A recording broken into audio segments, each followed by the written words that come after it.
Well, good morning. You'll probably hear the pen plotter going off in the background because I've still got 2 more of these postcards to do until I finish the whole sequence. But this week feels like it's mentally make or break week for me. As you know, studio stuff, just all studio stuff, no art. I mentally have space for art. Everything was supposed to happen by the 31st last month. It didn't. I spent the past 4 months, each month going, I can get us through this next month, and then it being pushed just into the next few weeks of the following month, and that's okay. And that's what's happened last month. I was supposed to finish on the 31st, and then it was definitely going to happen in the first 2 weeks, and now it's the 19th, and I've just run out of everything. Mental capacity, ability to go on, caring, money, all of that type of stuff. I'm fine.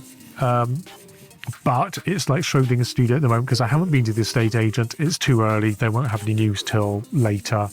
And I don't know. So I'll speak to you later when I know a bit more. That's probably the best thing to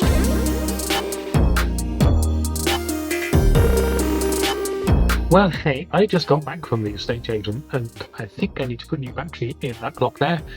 Anyway, it's still not an actual set date yet, but so far all 4 solicitors are all saying they're completely done and they're happy and they have everything they need. So between them, they're trying to come up with a completion date, which is when this whole nightmare is over. But as I still don't have that completion date, and it could be any time, but they're aiming for next week, in theory, I think things are going to be okay. But again, I'm not counting on it. Well, hello, this is an interesting one. I'm just lying down because at about 4 o'clock I started getting this headache again. It strikes me behind the eye, and when it does that, it can lead to a cluster headache. I hate cluster headaches. They're the worst pain I've ever had, so I kind of fear them. And I started feeling a little bit dizzy and a little bit nauseous, so I thought I'd better head home. I was driving. But as I was driving home, I started to feel a little bit nauseous again and worrying about this. So I started breathing a bit shorter, a bit shallower, a bit faster. And then when I was pulling in, I started getting pins and needles in my arms, both arms, which is obviously not great.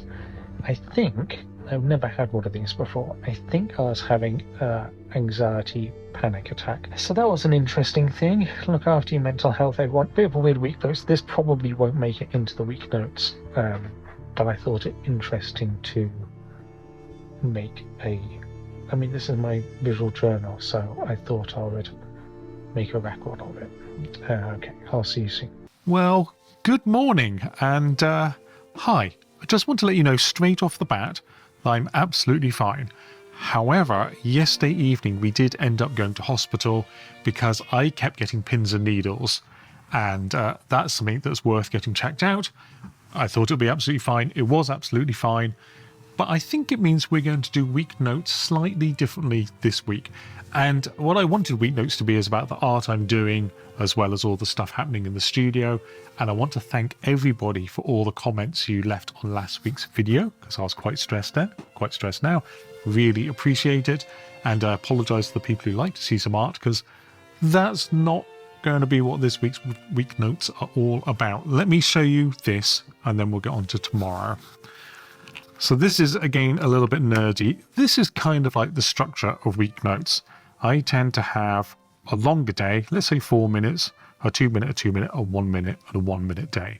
So this would make a 10-minute video. These numbers can vary, or we can have a longer day and then 4 short ones. Of course, we could have 3 medium, a short, and a longer one here. Or we could have, in fact, 2 long days and a short here. But what we absolutely do not want to do is do something like this. That is not a good week notes. And I also try to mix up art and talking heads, but I think this week is going to be all talking heads. So I'm going to go home and relax today. I'm not going to do anything in the studio, but I will be back in tomorrow to talk about how to avoid burnout, because I think it's kind of useful.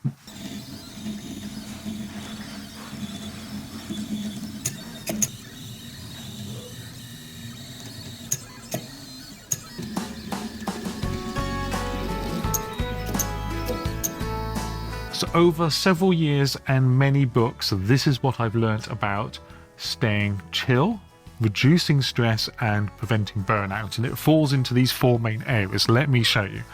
There is here nutrition, and I've given up sugar and caffeine, although I still have caffeine now and again for reasons I'll explain probably tomorrow. Ultra processed food I'm also cutting out.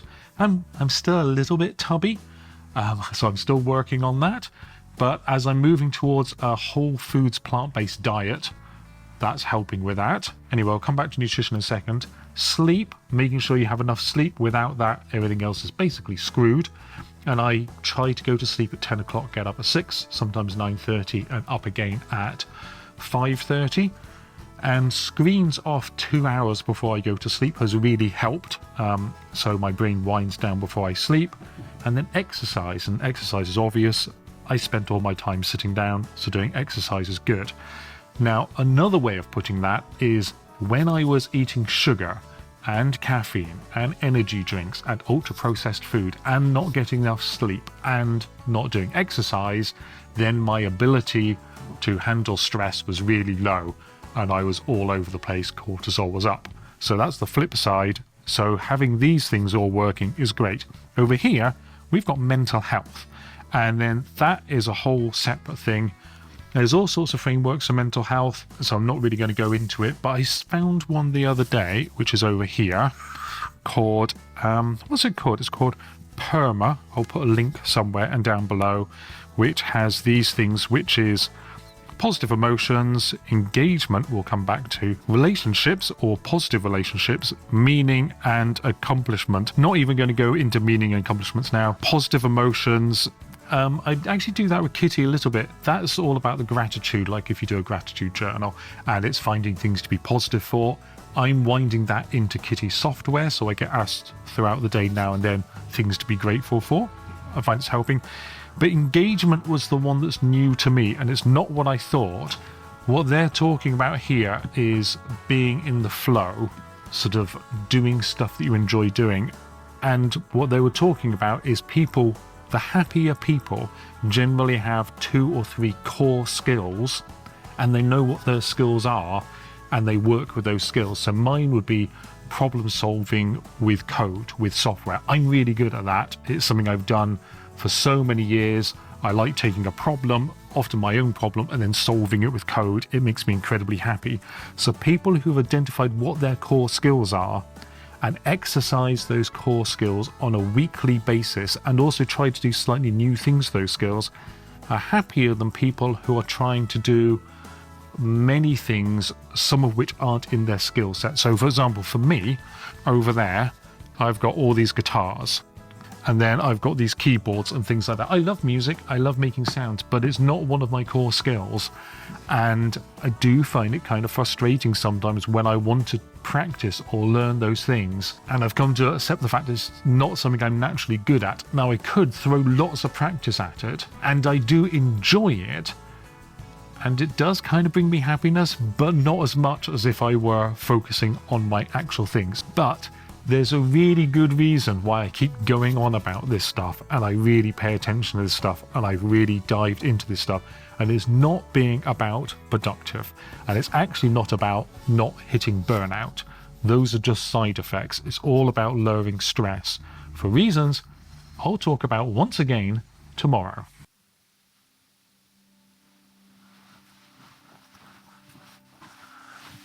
I'm going to talk about my first cluster headache experience. I said weeknotes are going to be a little bit different this week.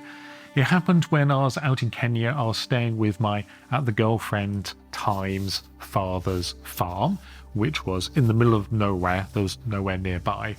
And it just happened one day. About 9 o'clock, I was suddenly struck down with the most excruciating pain I've ever felt. I had to go lie down. I basically kind of almost blanked out for 3 hours, but not quite, unfortunately. At 12 o'clock it just went, and I was back to perfectly normal. There was no sort of after effects or anything like that, and it just seemed a little bit odd. Didn't think anything of it, apart from that was awful. And then the next day, 9 o'clock, exactly the same thing happened. The pain suddenly came on about 10 minutes, and then I was out, excruciating pain for 3 hours. So the day after, the third day, I was a little bit anxious about it, and it was getting close to 9 o'clock. And then, sure enough, at 9 o'clock, on it came, excruciating pain for 3 hours.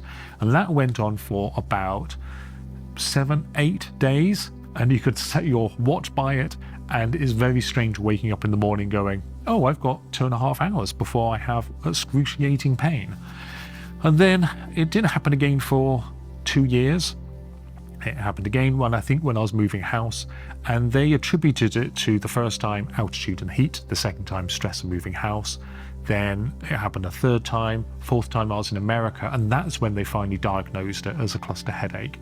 And there was no medicine at the time. You could preemptively take some medicine to hopefully stop it, but once it had started, nothing would kill it. And I can't emphasize the amount of pain. I'll read from, there should be a quote up on the screen now. This is from Wikipedia that talks a little bit about it, and there's a bit further down that I'll read out. So it goes here. The pain occurs only on one side of the head, usually around the eye, particularly behind or above the eye, and in the temple. The pain is typically greater than other headaches conditions, including migraines, and it is usually described as a burning, stabbing, drilling, or squeezing. The term headache does not adequately convey the severity of the condition. The disease might be the most painful condition known to medical science. And it's very hard to explain just how much it hurts. There's those times where somebody goes, oh, I'm a bit OCD, and then people are like, well, no, actual OCD is really like this. For me to say it's incredibly painful doesn't cover it. So here's a chart, and we'll jump straight to the cluster headache is 9.7 out of 10. So being stabbed, 4.9, almost half. If you've broken a bone, that's a 5.2. A migraine, which are awful, I hate to have a migraine, is 5.4. Getting shot is about a 6. Kidney stones is almost 7. Labour pain, giving birth without any painkillers, without epidural, any of that is a 7.2. Cluster headache, 9.7. And this is how it feels to me. It feels like somebody's put a clamp on my head here, that they're tightening, slowly crushing my skull, and then in the front there's a rusty screw that they slowly screw straight through my eyeball over the process of 3 hours.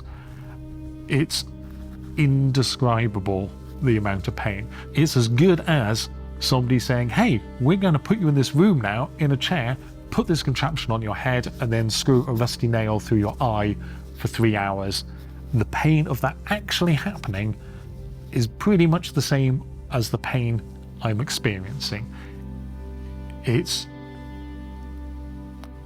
to be in a situation where someone says, we're going to take you into that room and do that to you daily.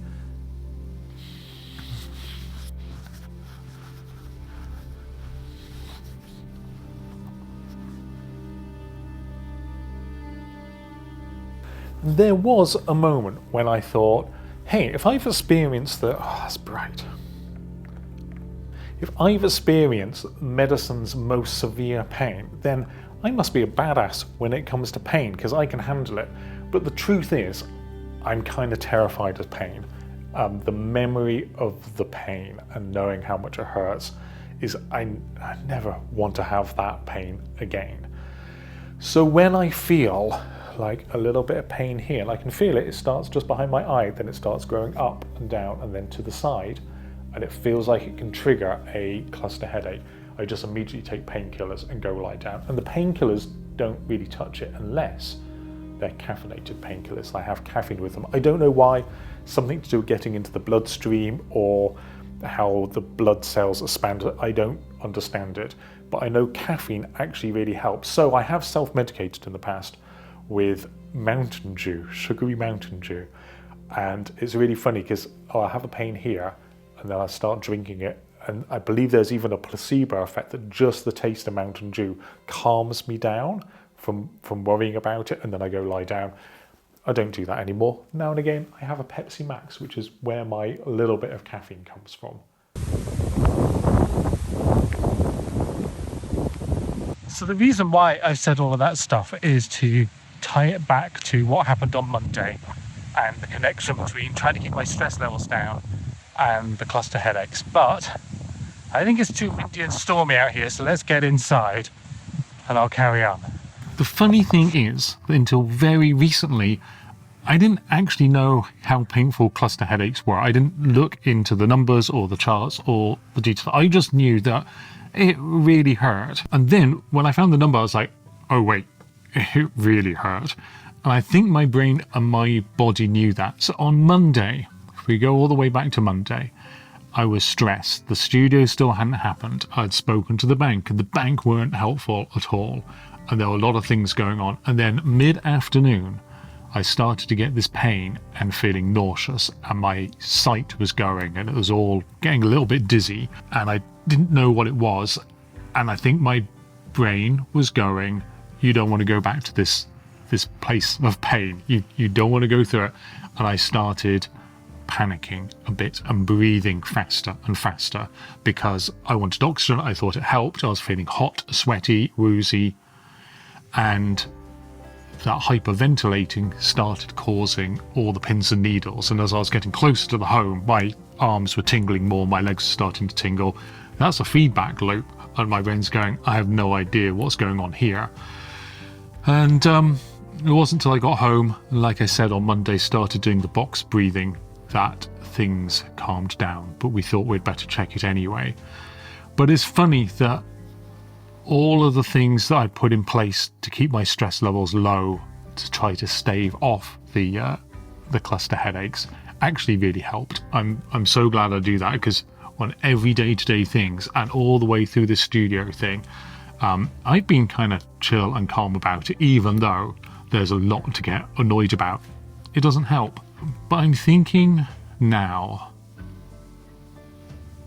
this is funny that I'm doing it on camera, but it's only now that I'm thinking that maybe there is some small amount of trauma response to the cluster headache. Now I actually realise just what was happening and the times that I've had it happen again and how much I don't want it to happen again. I'm thinking that maybe some EMDR might be a good therapy for it, to see if I can somehow connect to that pain and then let it go again. Anyway, I thought I'd share that with you because I don't know really, because it was difficult for me to get anything done this week. After that Monday, it kind of threw everything off, and I didn't want to hide it. I didn't want to pretend it hadn't happened at all and sort of go, well, I'm not going to put that in the video because it's a bit too close to how I'm feeling. At the same time, it feels really odd putting it in the video because it's very kind of self-centered in a way. Maybe that's an English-British way of looking at things. Anyway, these are what they are. I'm going to top this up because making these postcards surprisingly use up a lot of ink. Then I'm going to plot the last postcard in this whole animation and get these week notes done. And thank you for sticking with me these week notes. I know they've been a really odd one, I think.